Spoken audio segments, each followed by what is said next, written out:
We've got about 2 weeks to go until Inauguration Day, and the city is preparing for a new mayoral administration.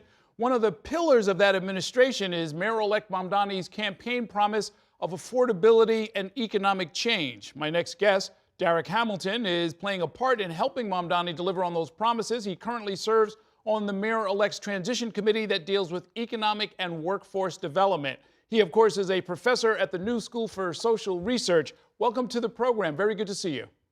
Thank you, sir. Glad to be on your show.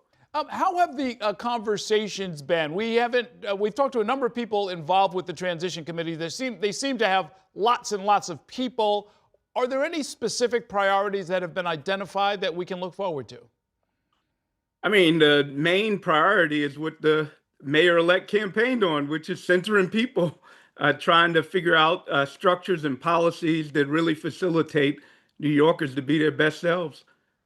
You're right. He has a lot of people involved, and I think that's part of his approach to be somewhat Boolean, particularly in this stage, looking for really good ideas.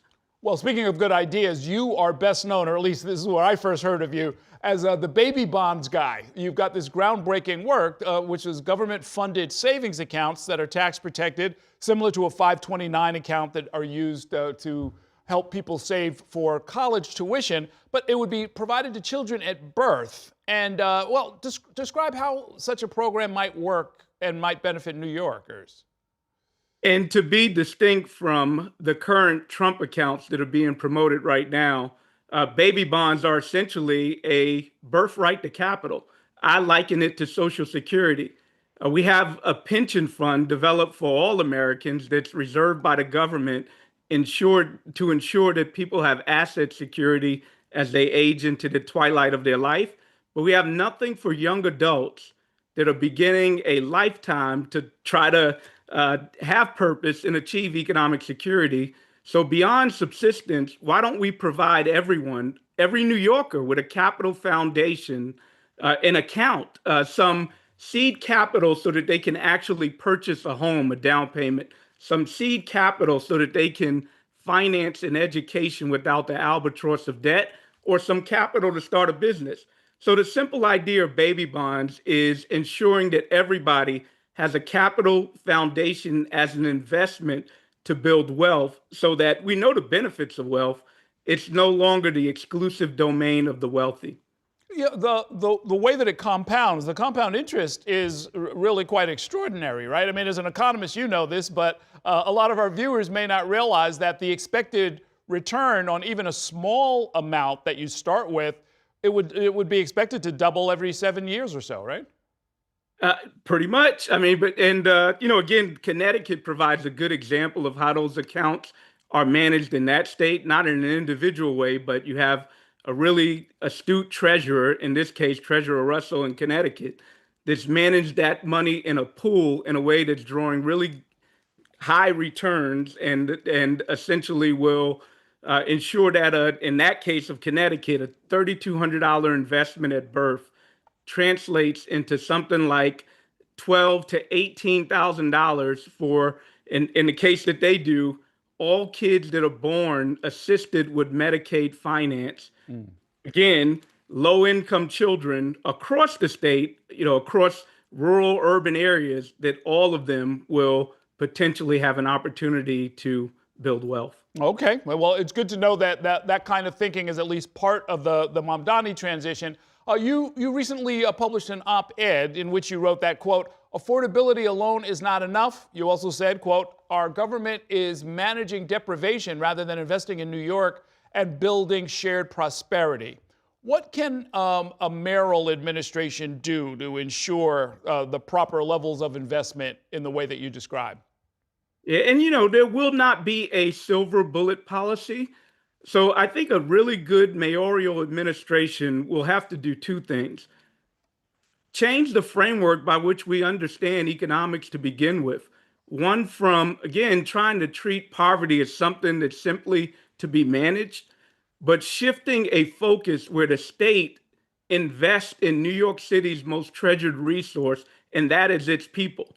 So you need that framework, you need that understanding, and that way you can come up with policies and implementations that fit together. So take the mayor-elect's agenda, affordable transportation.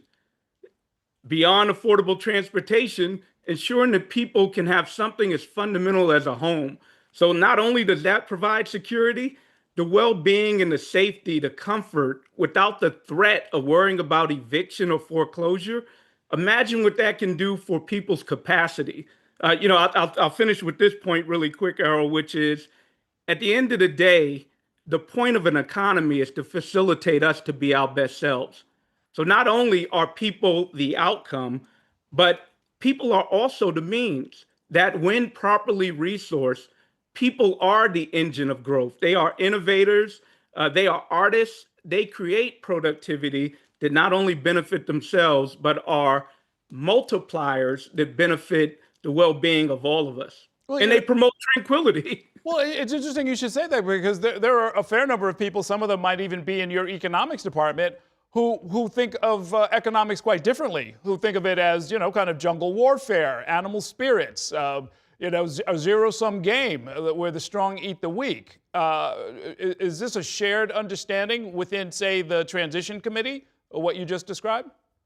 Well, I can't speak for the entire committee, but I can certainly say that the mayor-elect's proposals and his rhetoric is very aligned with an agenda that's centering people and the environments in which we live. And you're right, it is a break. I'd say that the past 50 years or so, the approach that essentially a supply side notion of economics, that simply if you just direct all resources towards the firm, that it creates a level of innovation. And here's the other point, a discipline, a managing of people that will promote their best selves. It hasn't really worked out for us as of late. When we see this gross inequality and despair, not only along economic dimensions, but even political dimensions, it hasn't served us well. So what we're talking about here is that people are well beyond simply inputs into a production process. And then here's the other point, consumer agents to whom we offer redistribution in a charitable sense, but rather people are the innovators. People are creative and productive. And here's the other point, they want to produce. One of the fundamental purposes of humanity is to be able to define purpose and have the resources to achieve that purpose. And we're at the precipice of really implementing this in a city like New York, which leads the world. Well, in our last minute, what's something that you'd like to see done in the first 100 days that would tell you the administration and indeed the city is on the right path forward? Well, personnel is critical. So continue with appointing the right people to lead this city and get that agenda going forward. I think the mayor-elect has certainly identified at least 5 big things by which we can build upon. Some of those are more far-reaching than others, right? I mean, early childhood education is very different from, say, a fast and free bus as far as what it will mean for people and what it will mean for the economy, right?